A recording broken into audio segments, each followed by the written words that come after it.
سيماهم في وجوه Amerika!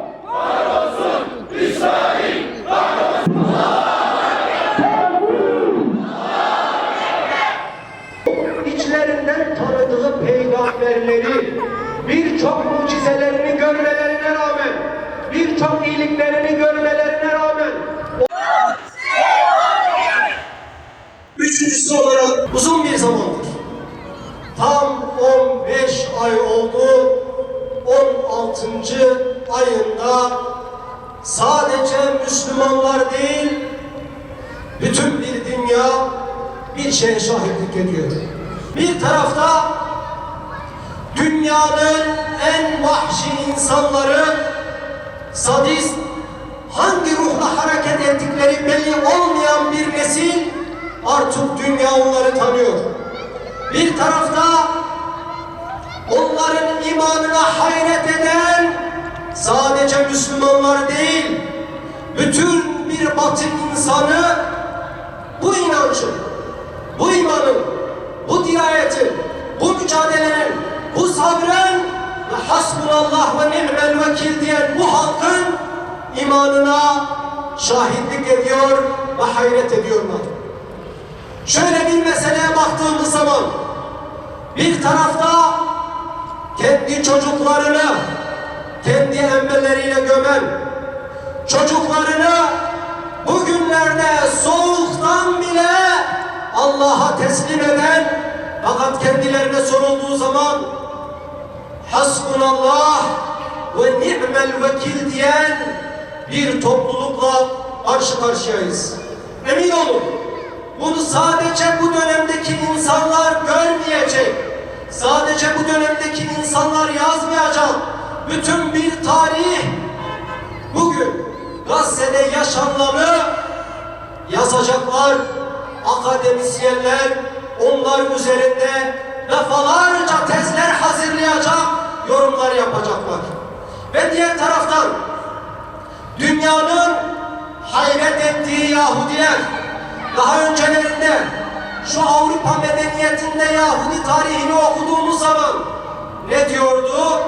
İşte soykırıma uğramış, haksızlığa uğramış, Hitler tarafından öldürülmüş, hakları elinden alınmış şeklinde kitaplar Avrupalılara okutuluyordu.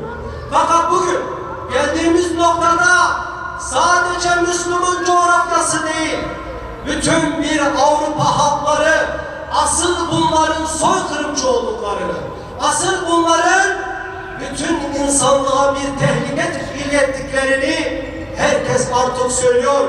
Ve vicdan muhasebesinde vicdanına danışan sadece Müslümanlar değil, Avrupa'daki insanlar kendi vicdanında bu yaşanılanları, Gazze'de olanları hazmedemiyor ve sokaklara dökülüyorlar. Bu sıradan bir tablo değildir. Aslında Filistin halkı, Gazze halkı, Hamas mücahitleri bir şey başardılar. Allahu Teala'nın Kur'an-ı Kerim'de defalarca onların karakterlerinden bahsettiği Yahudiler ve şu anda Siyonizme dönüşen Yahudilik düşüncesini tüm dünyaya tanıttılar. Allahu Teala defalarca özellikle Hazreti Musa ve Hazreti İsa üzerinden birçok peygamberin hayatında Yahudi karakterlerini ısrarla bize söylemeleri, dünyaya söylemeleri boşuna değildir. Ve bu asırda o Kur'an'ı öğretileri, Siyonizme dönüşen Yahudiliği sadece Müslümanlar değil, bütün bir dünya artık bunları tanıyor. Kur'an-ı Kerim'de 19 defa Yahudiler bazen peygamberlerin dilleri üzerinden, bazen kendileri bizzat lanetlemiştir. Örneğin niye bu insanlar bu kadar lanetlenmiş ve niye Allahu Teala ısrarla bunları Kur'an-ı Kerim'de zikrediyor? Onların bazı karakterlerinden bahsedelim.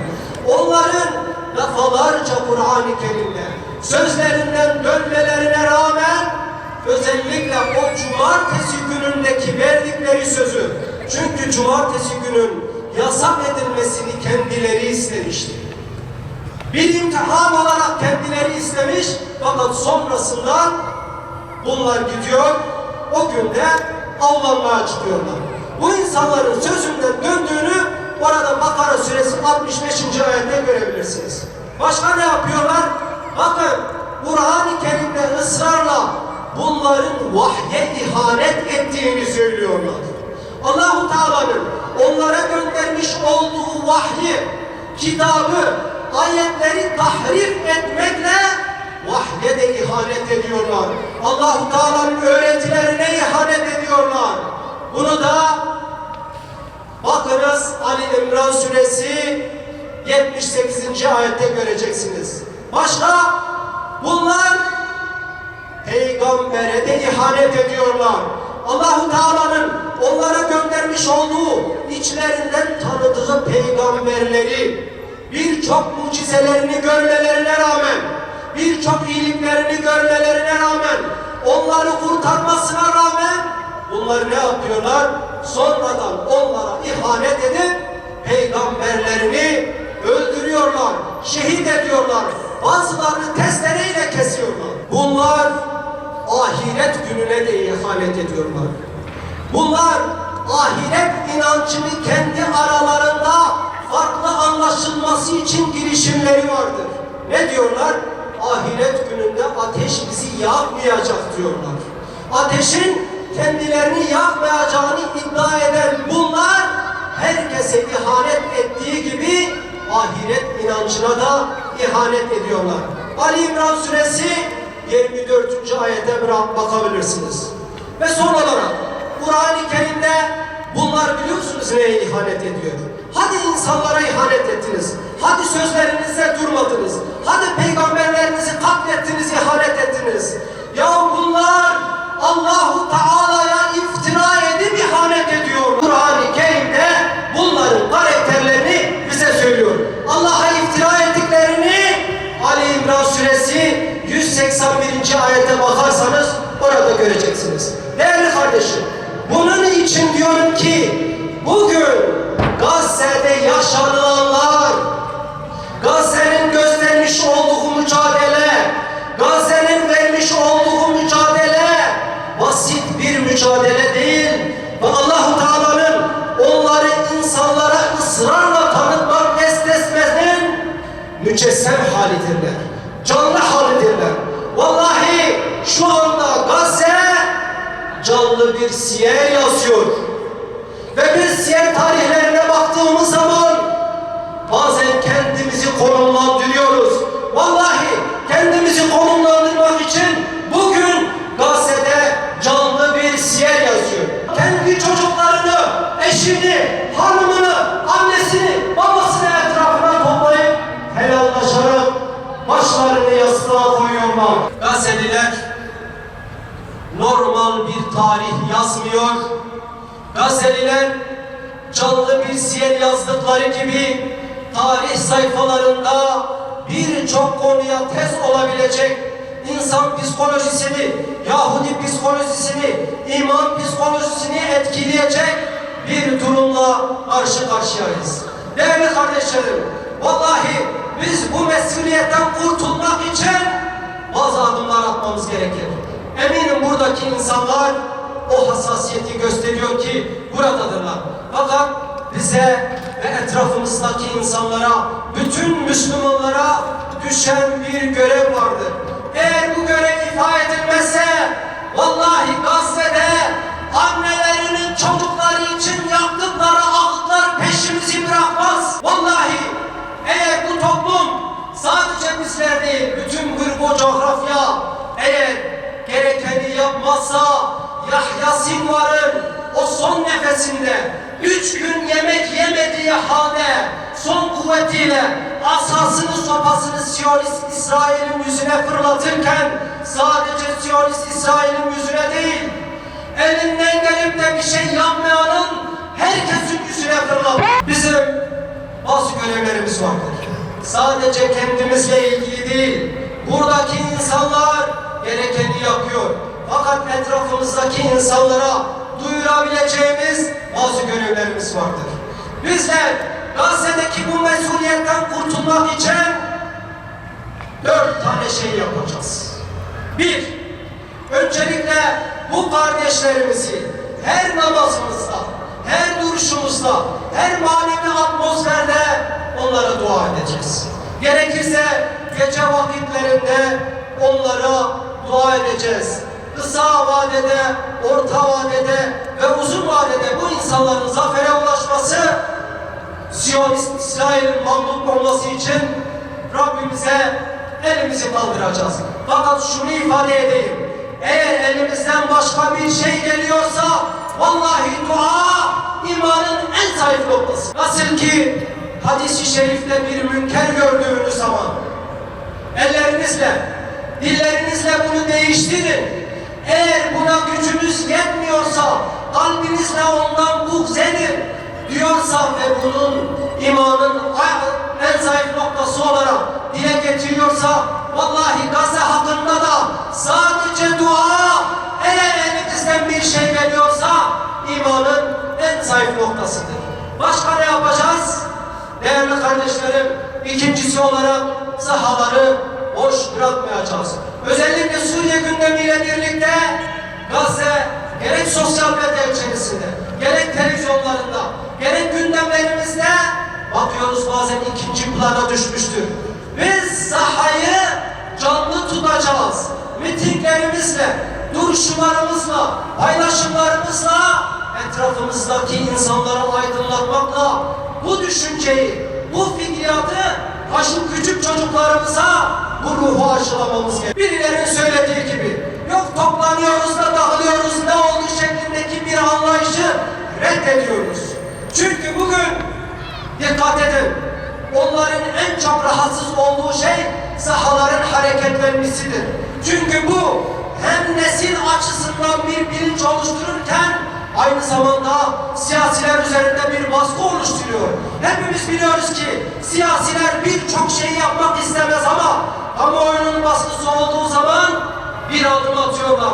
Onun için Gazze sürekli gündemimizde olması gereken, mitingse miting, sosyal medyaysa sosyal medya ve her konuda gündemimizde olması gereken. Üçüncüsü olarak değerli kardeşlerim, biz Gazze'ye infaklarda bulunacağız ve dediğim gibi sadece bunu kendimiz üzerinde değil, etrafımızdaki insanlara bunu yayacağız.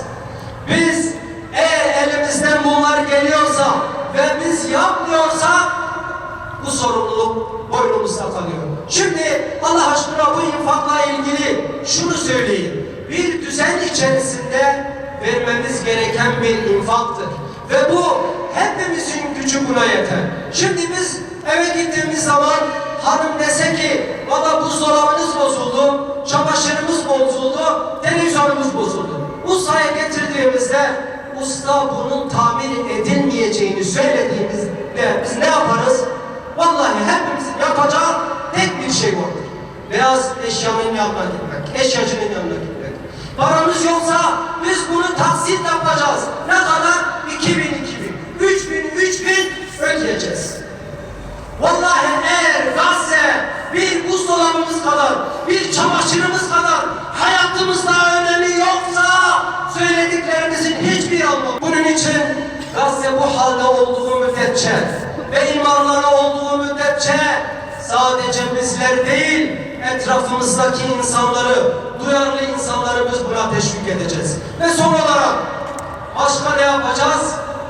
Biz boykotu da diri tutacağız. Bu sefer bizim bu bölgede tüm Türkiye'de ilk defa bu kadar boykot etkili olmuştur arkadaşlar.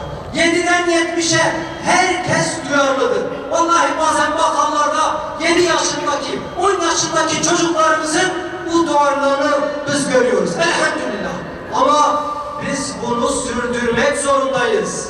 Biz bunu canlı tutmak zorundayız. Bu bilinci aşılamamız gerekir ve sürekli bunu toplumun arasında yaymamız gerekir. Eğer biz bu 4 şıkkı yerine getirirsek Allah'ın izniyle ahirete gittiğimiz zaman Ya Rabbi vallahi şunlar elimden geliyordu ve ben bunları yaptım. Ya Rabbi, orada ölen bebekler, çocuklar, yaşlı insanlardan bizleri mesul etme diyebilelim. Yoksa vallahi onların ahı, onların feryadı, onların acısı peşlerimizi bırakmayacaktır. Allah sizlerden razı olsun. Allah-u Teala bu gelişimizi, burada oluşumuzu ahirete azık yapsın.